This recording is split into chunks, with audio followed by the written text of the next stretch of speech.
There are a couple of ways in which I invest my money, and I've bundled them into 5 different types of investments.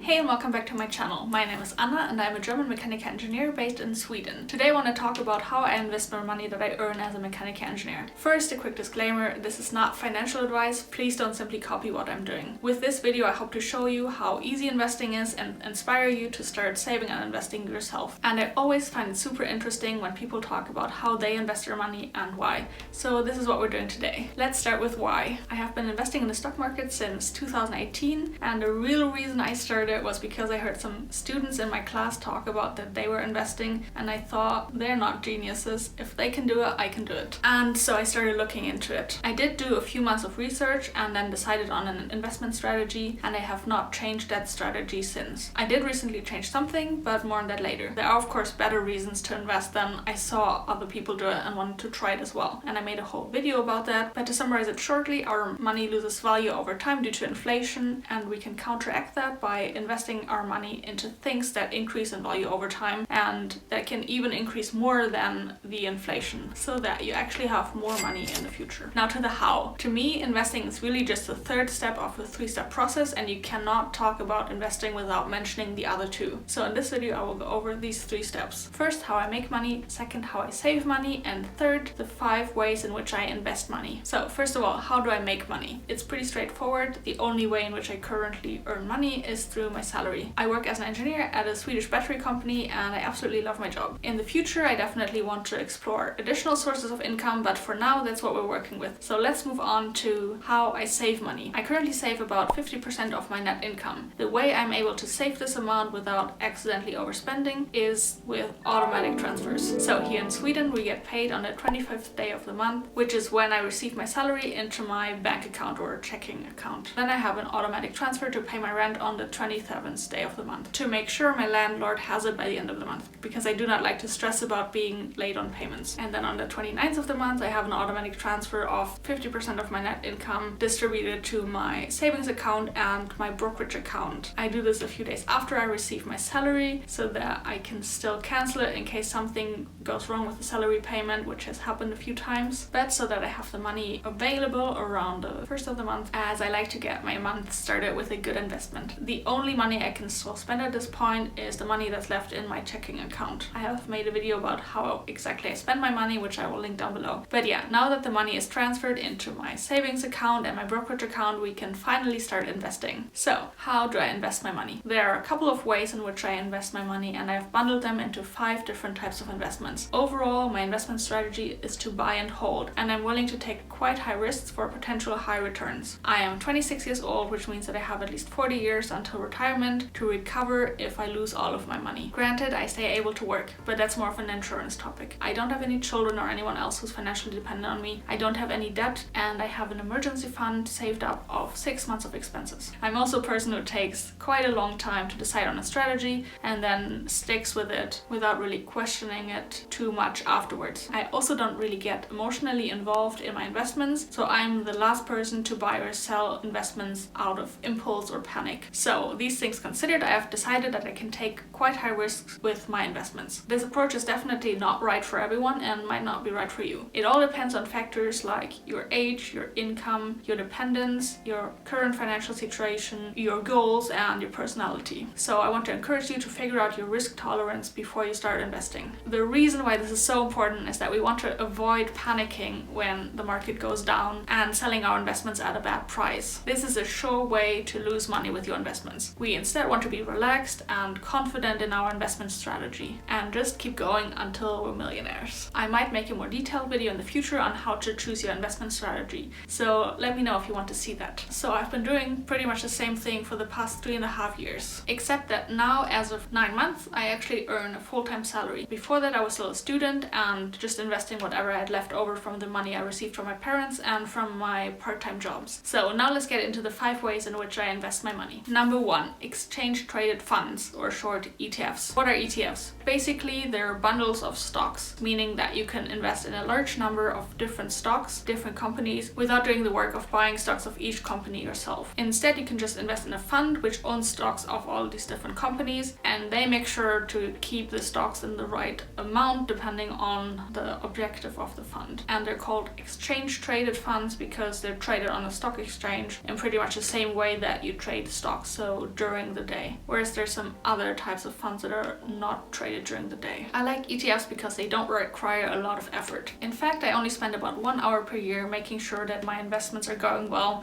that I still hold all the ETFs in the right distribution according to my investment strategy. But that's it. Everything else is automatic. Now, what ETFs do I invest into? My goal when choosing these ETFs was to reflect the world economy as accurately as possible without creating too much work for myself. So I decided to buy 3 different ETFs. The MSCI World, which basically holds the stocks of the largest companies in the world. The MSCI Emerging Markets, which holds the stocks of the largest companies in emerging markets. And then finally the MSCI Small Cap, which holds stocks of the best performing small companies. So with that, I'm covering pretty much the entire world in both large and small companies. If you're just getting started with investing, I would say stop there and just do some more research on ETFs and how to present the whole market in your portfolio. You can just search for terms like World Portfolio and ETF investing to find websites that go more into depth on this. The World Portfolio is a very well diversified portfolio without needing to keep up with the stock market or news or anything like that. I used to invest 100% of my savings into ETFs, but now I actually only do 20% because I'm saving up for some other investments that I will go into now. Investment number 2, my first apartment. I'm saving up to buy my first apartment here in Stockholm, hopefully in 2023.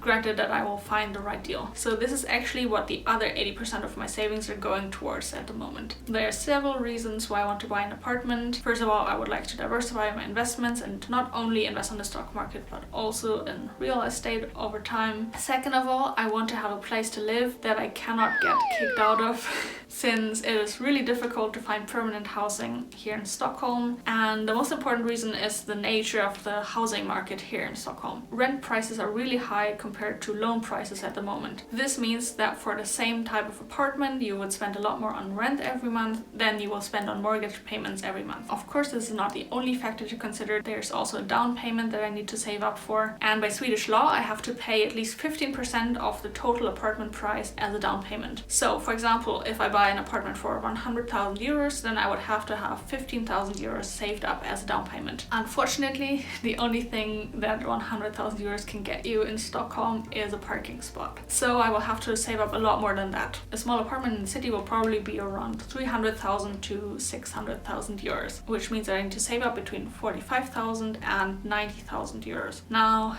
that's some bad news, isn't it? But there's no point in being sad. I just gotta keep saving every month until I reach that. Number 3, options or warrants at the company I work at. My employer actually gives me the option to buy options.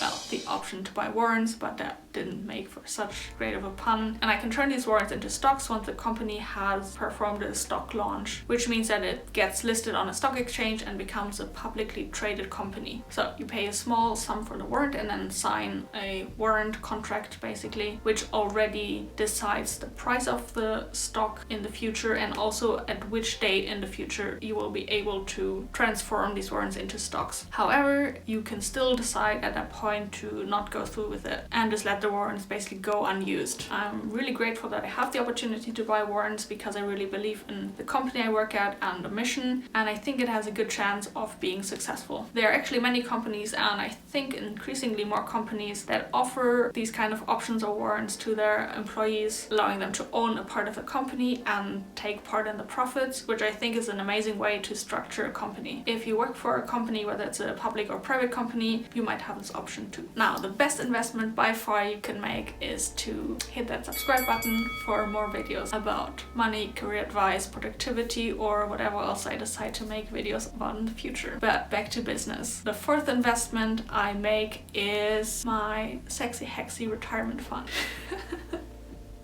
What? You don't think it's hot to save for retirement? I think it's pretty hot to feel financially secure about my retirement. Now, why should you do that on a formal retirement account and not just privately on your savings account or a brokerage account? In many countries, the government rewards you for saving for your retirement in an official retirement fund, which you usually cannot access before a certain age, and which also usually has a structured payout plan in which you get a certain amount of money every month from your retirement age, which means that you cannot withdraw everything at once or earlier. You still have some freedom to decide on how that money gets invested, and you usually get some tax benefits on the profits, which means that they're either tax-free or taxed at a lower rate than your salary or your usual investment profits. Now, there's usually a limit as to how much money you can put into a retirement fund, but it's a pretty good way to take advantage of tax benefits and force yourself to keep that money saved until a certain age. A retirement fund will not make you rich, but it lays the foundation for any good investment strategy, and it can give you more freedom to take higher risks with your other investments if you have this foundation to fall back onto. Number 5, investments in myself. I invest in myself by investing money into books. I also just did a filmmaking course, and I will hopefully soon invest some money into better filming gear as well. But what I actually want to stress with this point is that I invest time and energy into things, which is just as important as investing your money.